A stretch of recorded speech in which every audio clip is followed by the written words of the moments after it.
Au Burkina Faso, la charte de la transition a été officiellement signée à Ouagadougou ce dimanche après-midi par l'armée et les civils.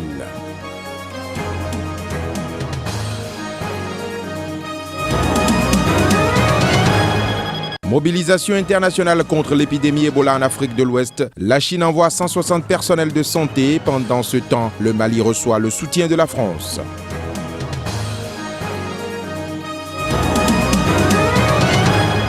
En page magazine, nous irons à la découverte de ce nouveau phénomène de société, l'utilisation des smartphones en pleine circulation.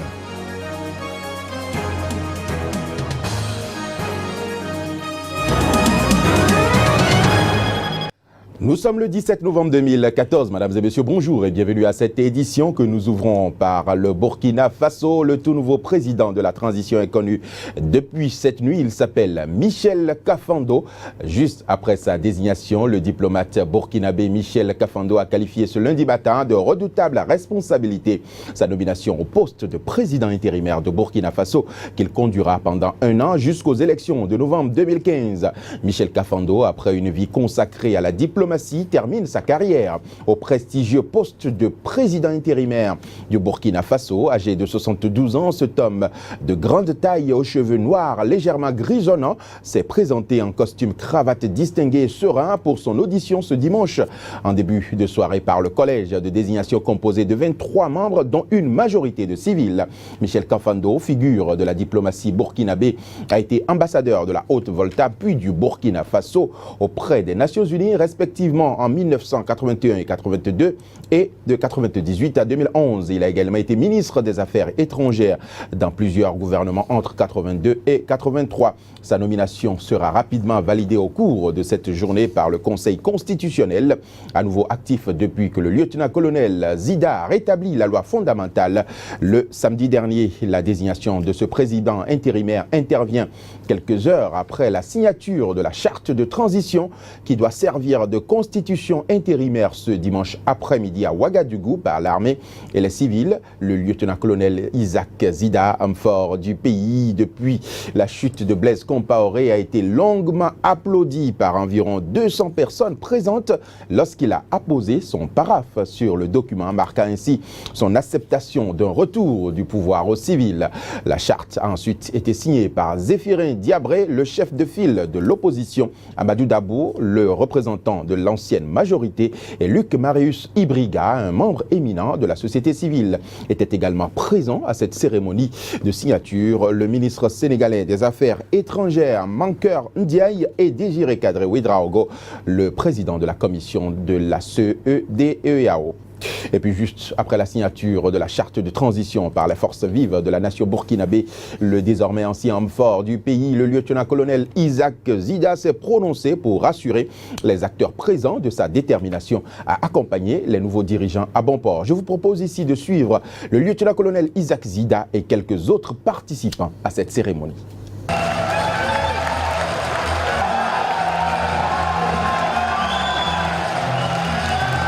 Une chose est d'avoir chassé Blaise Compaoré du pouvoir par une insurrection populaire, mais une autre est de travailler à sortir de l'instabilité dans le cadre d'une transition apaisée, à même de conduire notre pays vers des élections démocratiques, transparentes, libres et justes. Je reste convaincu qu'en lieu et place des soupçons de confiscation du pouvoir par l'armée, que nous entendions ci et là, au début du processus bien sûr, c'est définitivement installé dans les esprits des uns et des autres une confiance que nous allons travailler à renforcer dans les jours à venir. Vos forces de défense et de sécurité sont patriotiques, républicaines et elles demeureront. L'armée a écouté, ils ont entendu le cri de cœur de tout le peuple burkinabé. Nous ne pouvons que dire merci. Merci à toute l'armée burkinabé. À travers la signature de cette charte, notre peuple vient de montrer son aspiration à vivre dans une démocratie apaisée et à construire le progrès dans l'unité nationale. Et il est à féliciter la jeunesse du Burkina Faso, les femmes du Burkina Faso et les forces de sécurité. Un autre élément dans ce journal à présent, les Sud-Africains ont accueilli ce week-end les dépouilles mortelles de 74 des 81 de leurs compatriotes ayant disparu en septembre dernier lors de l'effondrement de l'auberge accueillant les fidèles du célèbre télé-évangéliste nigérian TB Joshua. L'avion cargo transportant les corps a atterri sur la base ancienne, la base aérienne de Waterkloof. L'émotion était très forte. Reportage. 2 mois après l'effondrement à Lagos de l'immeuble du célèbre télévangéliste nigérian TB Joshua, les familles éplorées peuvent enfin commencer à faire leur deuil. Les corps de 74 des victimes sud-africaines ont été rapatriés. Devant parents, proches, amis et citoyens lambda, tous inconsolables, la cérémonie de réception des corps qui a drainé du monde a été présidée par le vice-président sud-africain en l'absence du chef de l'État, Jacob Zuma. Cette cérémonie marque le premier pas vers la guérison de la douleur des familles et le chagrin de toute une nation. C'est en effet un moment sombre pour notre nation. This is indeed a somber moment for our nation. La nation est en deuil. Cette tragédie nous a unis de plusieurs manières dans la douleur. Ça nous a rappelé notre humanité partagée. It has reminded us of our shared humanity. Ils étaient au total 116 personnes à avoir péri lors de la tragédie du 12 septembre. L'Afrique du Sud était le pays à avoir payé le plus lourd tribut, 81 morts. C'était la plus grave catastrophe civile impliquant des Sud-Africains depuis 1987. 114 corps rapatriés, il reste 7 autres loin de la patrie. Les dépouilles restantes devraient être rapatriées une fois formellement identifiées par des tests ADN.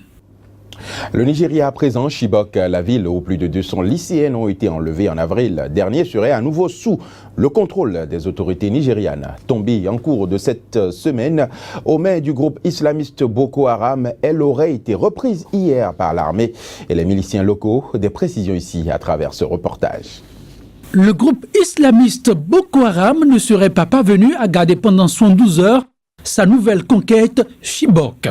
Le contrôle de l'emblématique ville nigériane, objet de spectaculaires rapts en avril dernier de plus de 200 lycéennes, lui aurait échappé. Une opération conjointe de l'armée et des miliciens locaux aurait permis de l'en dessaisir. La nouvelle a officiellement été rendue publique par l'état-major de l'armée nigériane. Une information confirmée par la suite par le chef des notables de Chibok, Pogu Bitrus. À ses dires, à l'entame de l'opération, les soldats sont restés à l'extérieur de la ville pour capturer les insurgés qui essayaient de s'enfuir face à l'assaut coordonné des miliciens, eux qui connaissent bien le terrain.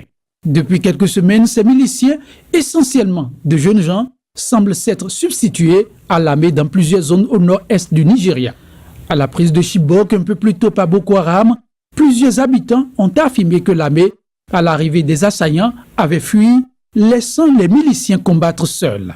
Boko Haram, dont l'insurrection a fait plus de 10 000 morts ces 5 dernières années, a pris ces derniers mois le contrôle de plus d'une vingtaine de villes et villages dans le nord-est du Nigeria et multiplie constamment les attaques sanglantes.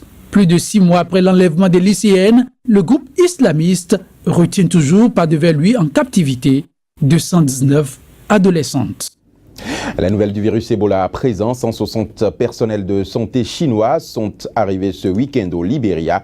Un renfort important dans la mobilisation internationale contre l'épidémie en Afrique de l'Ouest où le Mali, dernier pays touché, reçoit le soutien de la France pour lutter contre l'épidémie qui s'est annoncée depuis quelques jours. À Bamako, la secrétaire d'État au développement et à la francophonie était ce week-end à Bamako où elle a été reçue par le président malien Ibrahima Boubacar Keïta. Reportage. Alors que certains pays durement affectés par l'épidémie à virus Ebola commencent à connaître une régression de la maladie, le Mali enregistre en moins d'un mois 5 cas d'Ebola, dont 4 mortels. Une situation qui inquiète la communauté internationale. Le président malien s'est donc entretenu avec la secrétaire d'État française au développement qui a effectué un déplacement en urgence au Mali. On le dit chez nous, on le dit également dans l'Hexagone, c'est dans les moments d'épreuve que l'on reconnaît les siens.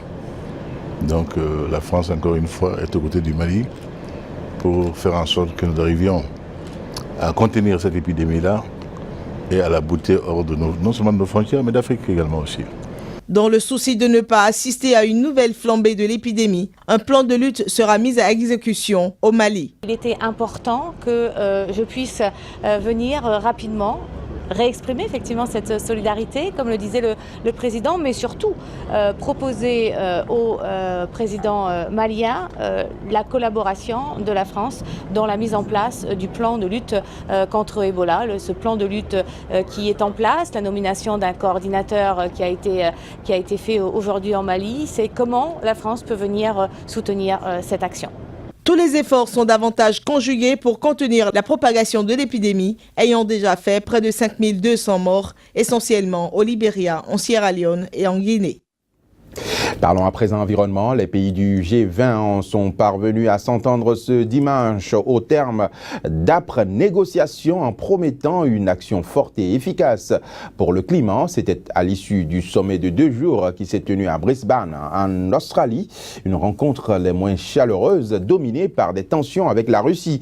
Le sommet a connu la participation écourtée du président russe Vladimir Poutine, un départ précipité qui fait sans doute suite aux tensions croissantes observées entre le représentant russe et ses homologues occidentaux en raison de la crise ukrainienne. Bien évidemment, en dehors du fait que les pays du G20 ont promis une action forte et efficace pour le climat, ils ont également réaffirmé leur soutien à la mobilisation de moyens financiers pour l'adaptation des pays victimes des changements climatiques, tels que le Fonds vert des Nations Unies destiné à aider les pays pauvres les plus exposés. La communauté internationale s'est également engagée à conclure fin 2015 l'accord le plus ambitieux jamais atteint pour réduire les émissions de gaz à effet de serre.